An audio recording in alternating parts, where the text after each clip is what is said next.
오늘 말씀은 로마서 4장 23절에서 25절 말씀입니다.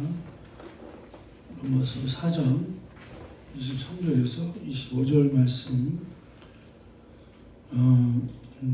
제가 먼저 봉독합니다. 그에게 의로 여겨졌다 기록된 것은 아브라함만 위한 것이 아니요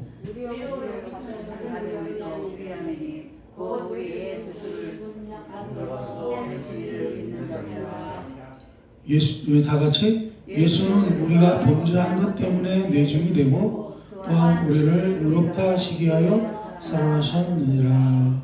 아멘. 예, 오늘 말씀 제목은 이제 하나님을 믿는 믿음이라는 제목인데요.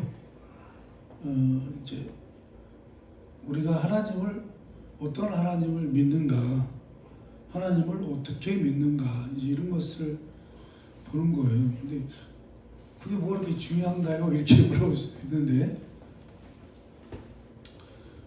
세상에는 많은 그 종교들이 그 하나님을 찾잖아요. 뭐라 그럴까요?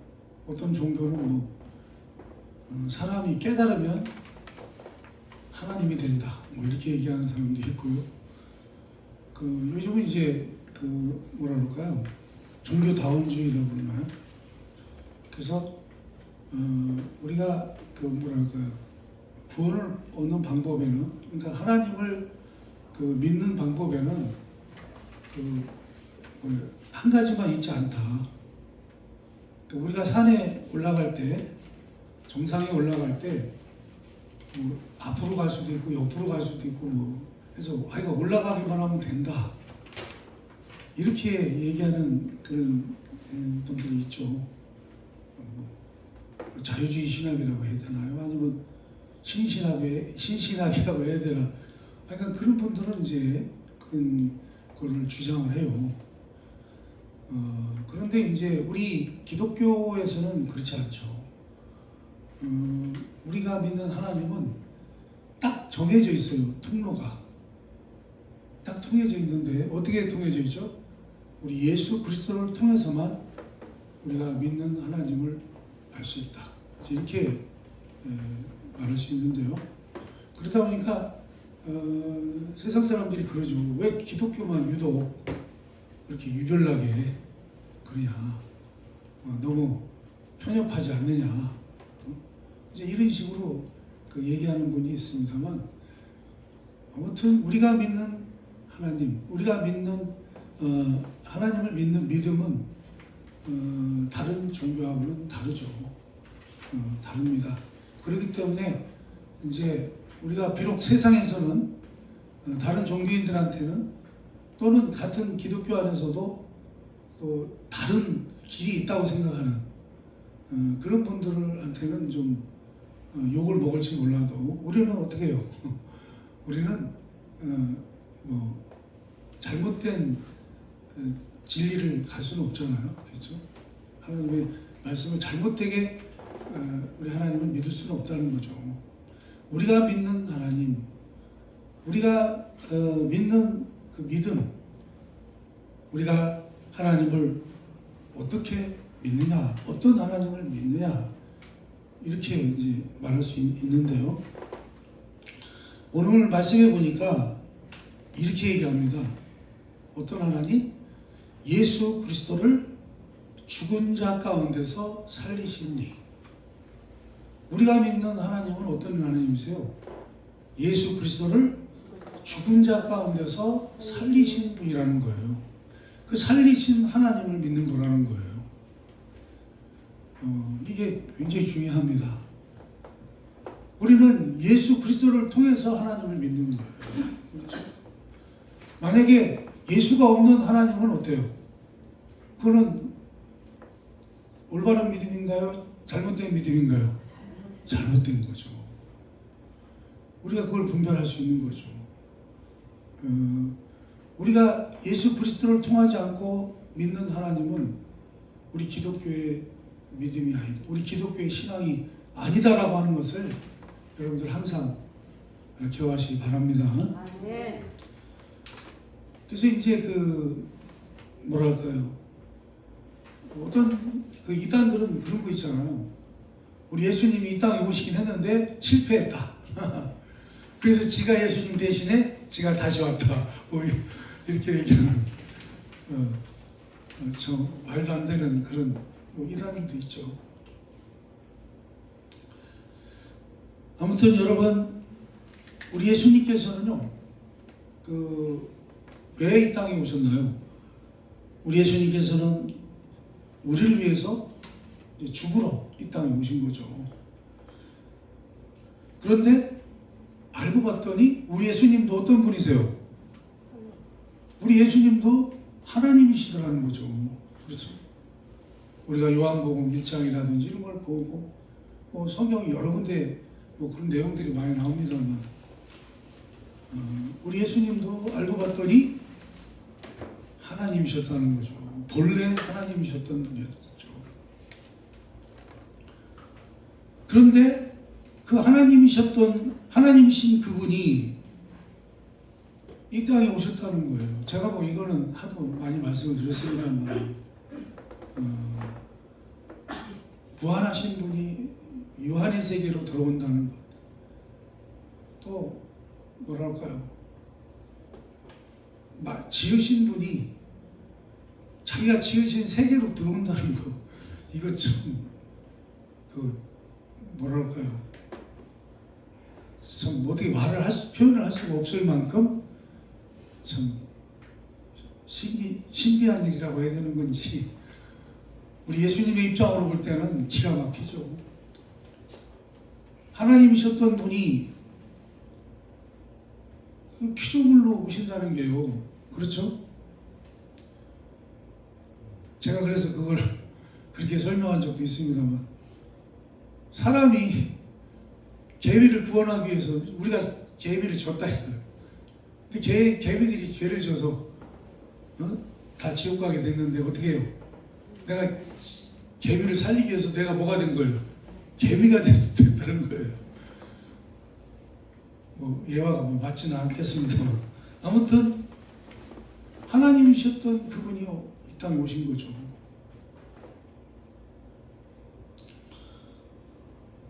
하나님이신 그분이요, 우리 때문에 죽어야 했다는 거죠. 그게 참 놀라운 일이긴 합니다만, 아무튼 우리는 그게 뭐예요? 하나님 앞에서 우리는 뭐였다는 거예요? 하나님 앞에서 우리는 죄인이었다. 근데 이거를요, 저희들이 늘 나가서 전도할 때도 그렇지만, 일반 사람들은요, 우리가 다 죄인입니다 이렇게 얘기하면요, 그렇게 얘기해요. 나는 죄진 게 없는데? 법 앞에 나는 죄진 게 없어. 난 대한민국 국민으로서 대한민국 헌법에 위배된 적이 없다, 이렇게 얘기를 한단 말이죠. 응?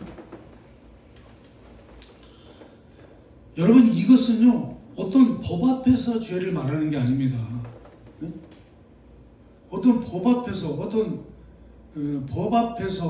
선과 의 앞에서 우리가 죄를 말하는 게 아니고요, 하나님이라는 존재자 앞에서 죄인이라는 거예요. 하나님은 그 앞에 죄 지은 자를 심판하는 또 주인이시기도 하다, 이렇게 말씀을 드립니다. 이제 무슨 얘기예요? 우리 인간은요, 온 천하 만물을 지으신 하나님, 온 천하 만물의 주인이신 하나님, 그 하나님께 어떻게 했어요? 범죄하고 배신하고 이제 남은 일은 하나님 앞에 벌받을 일만 남았다는 거예요. 그런 존재였다는 거죠. 근데 우리가 이 땅에 사는 동안은 어땠어요? 우리가 이 땅에 사는 동안은 그걸 모른다는 거죠. 그걸 모르고 막 그냥 살다가 어떻게 해요? 죽으면 지옥 가는 거죠.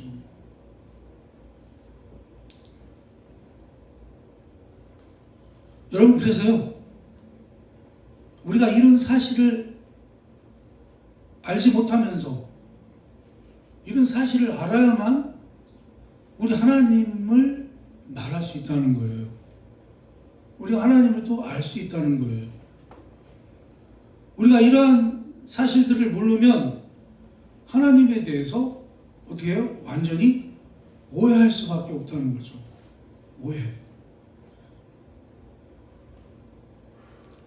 그래서 여러분, 우리 예수님, 우리 주를 죽은 자 가운데서 살리신 이를 믿는다. 우리가 오늘 읽은 본문에 예수 우리 주를 죽은 자 가운데서 살리신 이를 믿는다라고 하는 말씀에는요, 이 세상은 하나님이 지으신 것이요, 우리도 하나님이 지으신 것이요, 하나님은 거룩한 분이요, 그 앞에 범죄한 인간을 심판하는 분이요, 우리는 그 벌을 받아서 마땅하다라고 인정을 하는 것이라, 그런 말씀입니다. 그래서요, 우리는 하나님께서 우리를 구원하시기 위해서 예수님을 보내셨잖아요. 우리를 구원하시기 위해서 예수님을 보내셨는데, 그렇다면 이렇게 말할 수 있죠. 우리가 지은 죄가 도대체 얼마나 크단 말인가? 여러분, 우리가 지은 죄가 너무 큰 죄였다고 하는 사실을 우리가 알아야 된다, 그 얘기죠. 그래서 하나님 앞에서의 죄, 우리가 하나님을 인식하는데, 우리가 하나님 앞에 죄인이라고 하는 거, 이거를요, 우리가 하나님을 알기 위해서는요, 이것을 꼭 알아야 된다는 거죠. 알아야 된다는 거예요. 그래서 이것을 빼놓고 하나님을 논하고, 이것을 빼놓고 신앙을 논하는 것은 기독교가 이야기하는 신앙과는 어때요? 아무런 관계가 없다는 거예요. 아무리 선을 이야기하고 의를 이야기하고 믿음을 이야기한다고 할지라도 그런 것들은 어때요? 기독교 신앙하고는 아무런 관계가 없다는 거예요. 요즘 방송에 보면은 그렇게 이런 거 나오더라고요. 그 누구죠? 카톨릭 신부, 또 개신교 목사, 또 저 주지스님, 그러니까 스님이죠. 그 다음에 또 누구죠? 그 원불교에서 또 그 뭐라 하더라, 하여간 그 목사님 같은 그런 분들이 나오더라고요. 그래서 네 분이 토론을 해요. 사람들이 물어보는 거에 대해서 대답도 하고 그런 거 하는데, 그 뭐랄까요, 이제 그 구원에 대한 이야기를 만약에 그분들이 하시잖아요. 그러면요, 우리 기독교는 그분들하고 이게 말이 통할까요? 안 통할까요? 사실은 안 맞아요. 그게 맞질 않죠. 맞질 않아요. 왜 그래요? 우리 기독교는 어때요? 오직 누구를 통해서? 예수 그리스도를 통해서 우리가 하나님을 아는 것인데, 우리가 구원을 받는 것인데, 우리가 사실 그 다른 종교들은요, 예수 그리스도를 통하지 않잖아요. 그렇죠? 불교도 그렇고 원불교도 그렇고, 가톨릭이나 뭐 우리 개신교들은 예수님을 통하는 거지만, 다른 사람들은 예수님을 통하지 않는단 말이죠. 다른 종교는. 여러분, 그래서요, 우리가 어떤 하나님을 믿느냐 하는 것입니다. 이 예수 그리스도를 보내지 않으셨더라면 우리는 죽을 수밖에 없었죠. 죽을 수밖에 없었고요. 우리 예수님께서는 우리를 구원하셨습니다. 우리를 구원하시려고 예수를 보내셨습니다. 그래서 이렇게 하나님을 이해할 수 있어야 되는데, 제가요 늘 말씀드렸던 내용인데 오늘은 아주 제가 좀 구체적으로 말씀을 드립니다. 구약시대에는 뭐가 있다고 그랬죠? 속죄제라는 제사가 있었습니다. 누가 범죄했을 때 그 범죄한 것으로 인해서 하나님 앞에 받을 벌을 면하기 위해서 죄를 속하고 죄를 용서받는 제사법이 있었어요. 제가 이 얘기를 하도 해서 여러분들 잘 아시겠습니다만, 어떤 제사법이죠? 이 제사에는요, 빠지는 게 꼭 있어야 되는 거죠. 있어야 되는 게 있어요. 뭐죠?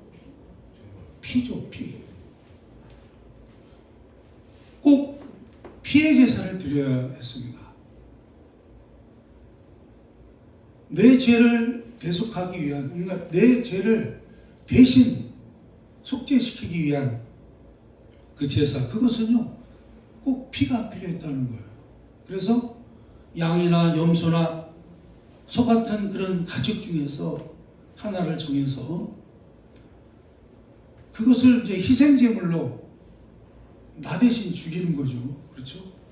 나 대신 죽여요. 그래서 그 희생제물을 바칩니다. 그렇죠?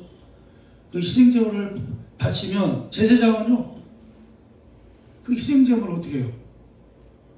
그 희생제물의 피, 그 피를 가지고 그 장면을 리얼하게 제가 얘기는 안 하겠습니다. 그러니까 내 대신 죽을 희생제물의 그 피를 가지고 어떻게 해요? 하나님의 그러니까 지성소로 들어가서 하나님 앞에 죄를 속하는 그 예식을 드리게 됩니다. 그리고 1년에 한 번씩은요, 이스라엘 백성 전체 죄를 씻기 위해서 속죄제를 드려요. 1년에 한 번씩. 근데 1년에 한 번씩 대제사장이 어떻게 해요? 백성 전체의 죄를 속하기 위해서 희생제물을 바쳐요. 희생제물을 바친 다음에 또 어떻게 해요? 그 피를 양품에 담아가지고 지성소로 혼자 들어갑니다. 혼자 들어가죠. 여러분, 지성소는 뭐 하는 데죠? 하나님께서 우리 인간을 만나주시는 곳이죠. 그런데 인간이 하나님 앞에 범죄한 상태로, 죄를 지은 상태로 들어가면 어떻게 돼요? 그 자리에서 즉사하죠. 그 자리에서 죽습니다. 죽고 말아요. 그래서 언제나 그 자리에 들어갈 때는요, 충분한 속죄제물을 가지고 들어가야 돼요. 우리 죄를 충분히 갚을 만한 어떤 제물을 가지고 들어가야만 되는데, 그것은 뭐였어요? 언제나 피였다는 거죠. 피. 그 피는 여러분, 우리의 죽음을 상징하는 것입니다. 그렇죠? 그런데 여러분, 이 제물을 가지고 들어갈 때 들어가는 제사장 예복 옷자락에 뭐를 다룬다고 그랬어요? 방울을 단다고 그랬죠? 방울. 왜냐면요, 소리가 나라고 방울 하나, 석류 하나, 방울 하나, 석류 하나 이렇게 쭉 달아놓습니다. 왜요? 소리가 나야 되기 때문에 그래요. 소리가 안 나면 어떻게 된 거예요? 들어갔다가 죽은 거예요. 그래서 여러분, 제사장 들어갈 때는 여기에다가 밧줄을 맨다고 그랬죠? 그래서 종소리가 안 나면 어떻게 해요? 기다렸다가 안 나면 어떻게 해요? 잡아 당기는 거예요. 죽었죠. 응?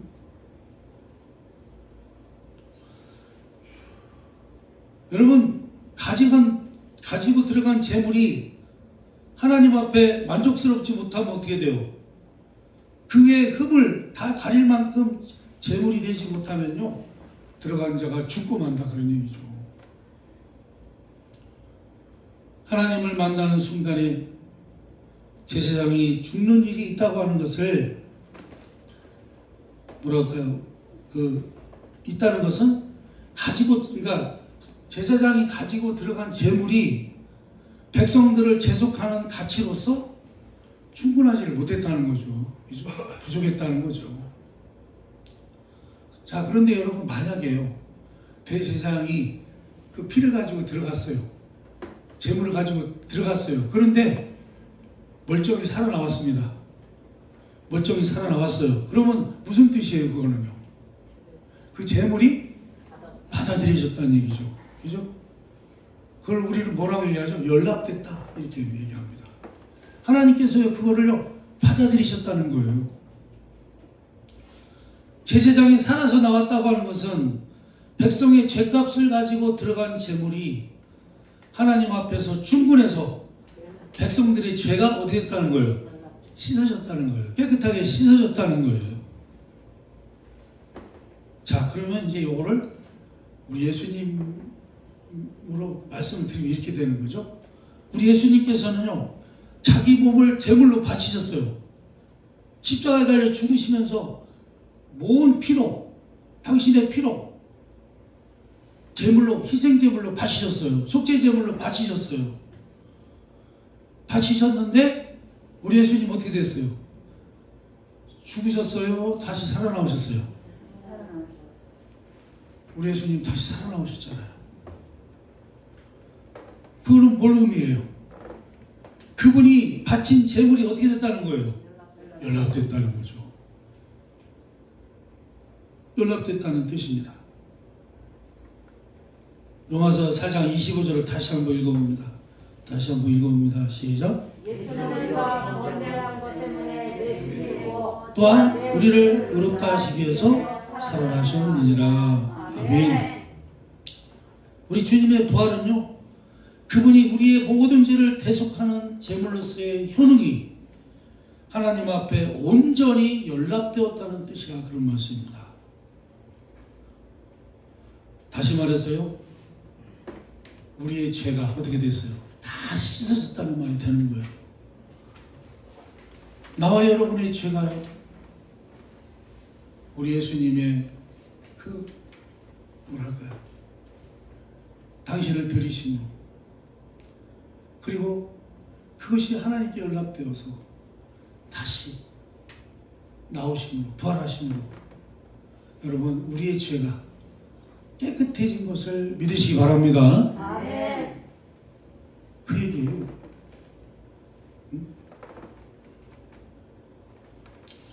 우리는 선조 아담이 하나님 앞에 범죄해서 이제 우리는 그의 후손으로서 죄인으로 태어나고 또한 하나님 앞에 벌을 받을 수밖에 없는 죄인이었습니다. 그러나 하나님께서 우리를 불쌍히 여기사 우리의 죄를 대속할 제물을 준비하셔서 예수 그리스도를 이 땅의 제물로 보내사 스스로 우리를 위한 대속 제물이 되게 하셨다, 그런 말씀입니다. 여러분, 그러니까 이제 주님께서요, 친히 그 제물을 가지고 하나님 앞에 들어가 우리 죄를 다 씻으시고 이제 우리를 죄 없다 하시고 부활하신 것을 믿습니다. 그렇죠? 이것이 신앙의 핵심이라 그런 말씀입니다. 여러분 이제 명확하게 이해가 되시나요? 우리 예수님이 어떻게 해요? 당신을, 우리의 죄를 대신하려고, 대신 갚아주시려고 어떻게 해요? 당신의 몸을 들이셨잖아요. 피 한 방울 남김없이 들이셨잖아요. 그렇죠? 근데 그 제물이 하나님 어떻게 하셨어요? 받으셨어요. 그래, 받으셨어요. 그래서 하나님이 그 속죄 제물을 받으심으로, 그 희생 제물을 받으심으로 우리의 죄가 깨끗하게 용서되었다, 그런 말씀입니다. 그래서 그 하나님께서 완전히 연락하셨다는 증거로 어떻게 돼요? 우리 예수님이 다시 살아나오셨다, 그런 얘기입니다.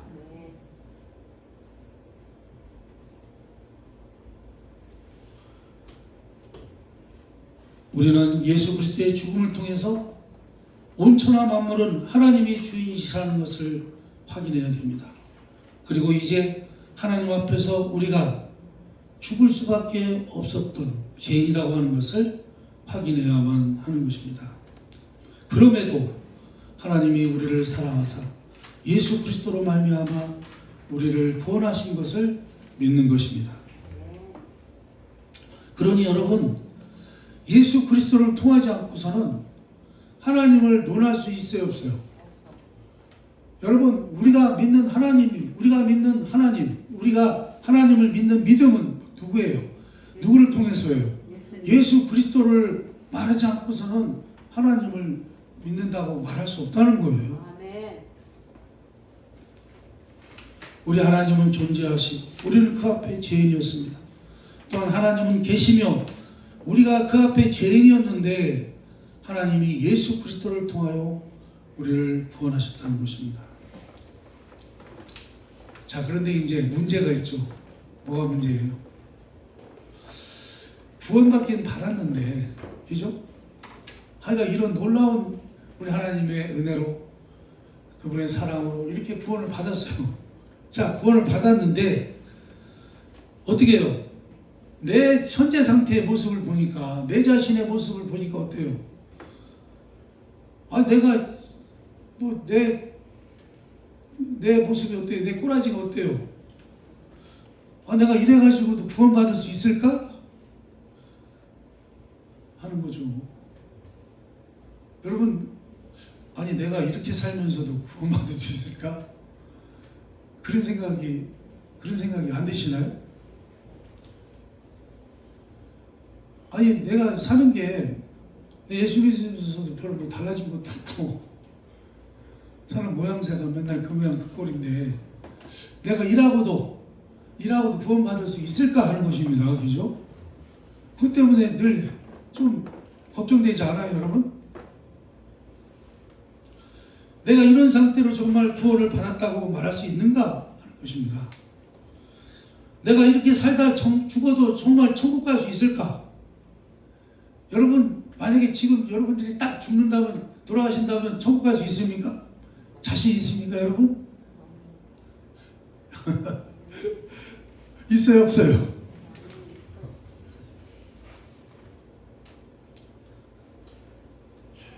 여러분, 그래서요, 우리는 지금까지 이제 성경의 설명대로 하나님이 누구시냐를 우리가 이제 인식을 했습니다. 확인을 했어요. 그리고 우리가 그것을 믿었어요. 그죠? 이제 믿게 됐어요. 그럼 여기서 초점이 뭐냐면, 그 하나님 앞에 구원을 얻었다고 하는 것이 우리에게 정말 확실하며 영원히 안전한 것이냐 하는 부분이에요. 응? 그렇죠? 우리가 그러면 이것을 믿고 있으면 정말 영원토록 완전한 구원이냐 얘기해요. 응? 이거 우리한테 중요한 문제 아닙니까, 여러분? 예? 여러분, 만약에 구원받 열심히 그래도 우리가 예수 믿고 구원받는다고 했는데 만약에 구원을 못 받았다면 어떻게 돼요? 억울하잖아요. 그렇죠? 남들 저기 주말에 맨날 놀러 다니고 하는데 우리는 교회 나오려고 했었는데.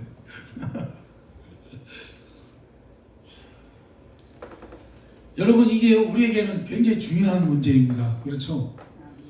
그래서요, 여기에 오늘 본문 이전에 이제 나오는 본문인데요, 아브라함을 등장을 시켜요. 그러면서 아브라함의 생애를 그 예로 드는데요, 우리에게 지금 그 문제를 설명해 주려고 이것을 말씀하고 있는데, 로마서 4장 18절에서 21절입니다. 로마서 4장 18절에서 21절 한번 읽어봅니다. 시작. 아브라함이 바랄 수 없는 일을 바라고 믿었으니 이는 내 후손이 같은 자 말씀대로 많은 민족의 조상이 위하시리라. 그가 백선하되어 자기 몸이 죽은 것 같고 사라의 태가 죽은 것 같음을 알고도 믿음이 약하여지지 아니하고 믿음이 없어 하나님의 약속을 의심하지 않고 믿음으로 견고하여져서 하나님께 영광을 돌리며 약속하신 그것을 또한 능히 이루실 줄을 확신하였느니. 아멘. 확신하였으니. 여러분, 아브라함이요, 처음에 하나님께서 아브라함을 구원하실 때, 구원을 얻을 때 하나님께서 아브라함에게 뭘 약속하죠? 내 후손이 하늘의 별 같고 바다의 모래와 같으리라. 그러니까 아브라함의 후손이 어떻다는 거예요? 어마어마하게 많을 거라는 거죠. 그런데요, 그 약속을 하셨을 때 정작 아브라함에게는 후손이 있었어요, 없었어요? 없었어요. 자식이 없었어요. 그리고요, 이제 나이가 들어서 어떻게 해요? 100세를 바라보고 있는 나이에도 아직 어떻게 해요? 이제 100세 가까이 되면 자식을 낳을 수 있나요, 없나요? 없죠. 자기 아내 사라는 90살을 다 돼가는데, 90살 먹은 할머니하고 100살 가까이 된 할아버지하고 아기를 낳는다는 게 말이 안 되잖아요. 그죠? 그때는 어때요? 이제는 기다렸던 후손을요 바랄 수 있는 상황이 아니에요. 이제 어떻게 해요?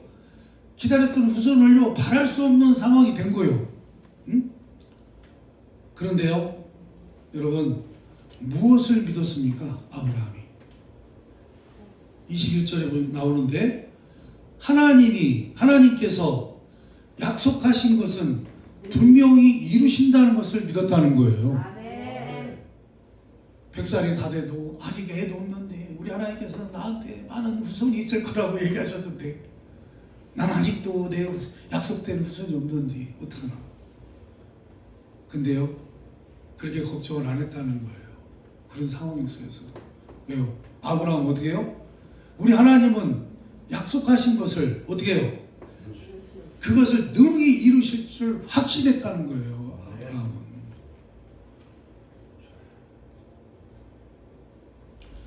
그래서요 우리에게도 왜 오늘 지금 이 말씀이 필요하냐면요 우리도 종종 이런 생각을 하죠.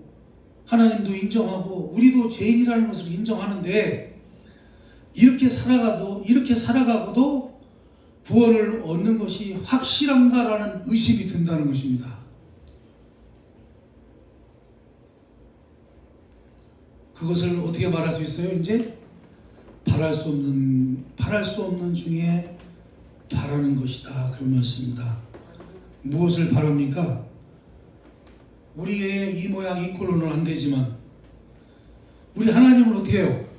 약속하신 것을 능히 이루시는 분이시라는 거예요. 예?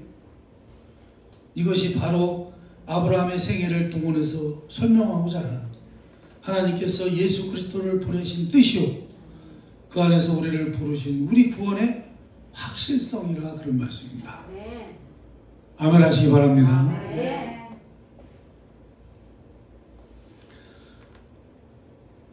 우리를 보면 우리가 구원받을 재미가 안 되잖아요. 근데 그럼에도 불구하고 우리 하나님께서 어떻게 해요?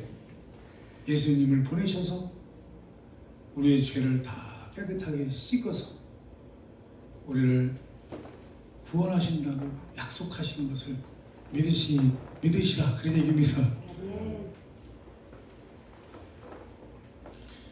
여러분 그러니요 우리 자신을 믿으라는 게 아니에요. 우리 자신을 믿으면요 큰일 나죠. 우리 자신을 믿으면요 우리가 우리 스스로를 믿을 수 있어요? 뭘 믿어야 돼요? 우리를 예수 그리스도를 통해서 구원해내신 하나님을 믿으라 그런 말씀입니다. 이것이 우리의 믿음의 핵심이라 그런 말씀입니다. 우리는요 다른 사람들보다 잘나지를 못했어요. 그렇죠? 우리는 어쩌면 세상 사람들보다요 도덕적으로나 윤리적으로 낮은 수준에 있을 수 있어요. 아니면 더 부족할 수도 있습니다. 그러나 여러분 우리는 하나님을 안다 그런 말씀입니다. 그래서 그분께서 예수를 보내신 줄을 안다 그런 말씀입니다. 이게 뭐예요? 세상 사람들과 믿지 않는 자들과 신자가 다른 점이라 그런 말씀입니다. 물론 우리도 더 좀 거룩해져야 되고 더 의로워져야 될 것입니다. 그러나 여러분 그러기 전에 우리는 하나님의 이 크신 은혜와 긍휼로 예수 그리스도로 말미암아 구원을 얻은 자인 것을 믿으시기 바랍니다. 아브라함도 그렇게 하나님 앞에 부름을 받았고 믿음의 조상이 되었다. 그런 말씀입니다. 저희들이 아브라함에 대해서 살펴봤잖아요. 그죠? 아브라함도 우리랑 똑같아요. 믿음의 조상이니까 뭐 굉장하다 이게 아니시오. 그래서 우리가 믿는 믿음을 이렇게 확인하지 않는 한 여러분이 만일 여러분의 믿음의 근거를 여러분 자신에게 가지고 있는 한 여러분은 안심하고 신앙생활을 하지 못한다는 거예요. 그러니까 나를 믿으면 안 돼요. 응? 나를 믿으면 큰일 나. 실제로는 괜찮은데도 불구하고 이제 여러분 실제로는 어때요? 여러분들은 다 어떻게 해요? 우리 예수 그리스도를 통해서 구원 받으신 것을 확실하게 믿으시기 바랍니다. 아멘. 그런데도 불구하고요, 여러분 스스로 좌절하고 의심하고 흔들리는 신앙생활을 가질 수밖에 없게 되는 이유가 여기에 있다, 그런 말씀입니다. 아브라함을 부르신 하나님, 아브라함이 100세일 때 이삭을 주신 하나님, 그래서 그의 후손으로 국가를 이루신 하나님, 마찬가지죠. 우리도요, 아직 죄인 되었을 때 우리를 위해서 예수 그리스도를 보내신 하나님, 예수 그리스도를 통해서 우리를 구원하셨기에 그 안에서 우리가요, 완성될 수밖에 없도록 우리를 지키시는 하나님, 이것이 우리의 믿음의 근거라, 그런 말씀입니다. 우리 자신을 믿는 게 아닙니다. 하나님을 믿는 것입니다. 은혜로우시며 긍휼이 넘치시고 우리를 사랑하시고 능력이 있으신 이 하나님을 믿는 것입니다. 예, 기도하겠습니다.